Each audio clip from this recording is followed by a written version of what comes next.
Welcome to the Salmon Runs YouTube. Enjoy the video.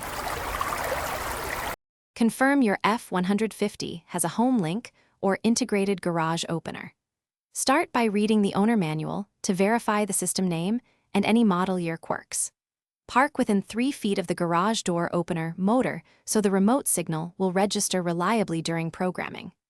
Have the garage door remote and vehicle key present because you will need both to teach the vehicle and to access the car ignition or accessory mode for programming. Turn the ignition to accessory or run. Do not start the engine to ensure electronics are powered, but the starter isn't engaged. Position the remote 1 to 3 inches from the home link buttons and press the desired home link button while simultaneously pressing and holding the remote button. Press and hold the vehicle's garage button and the remote's button until the indicator flashes. This can take up to 30 seconds. Release both when home link indicator changes to solid or blinks rapidly. If your garage uses rolling codes, press the motor's Learn button within 30 seconds after programming so the opener enters Learn mode.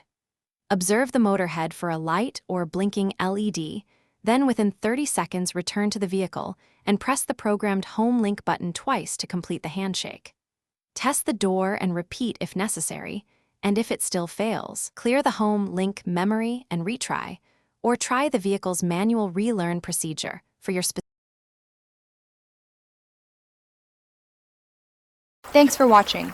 Consider subscribing if we helped you.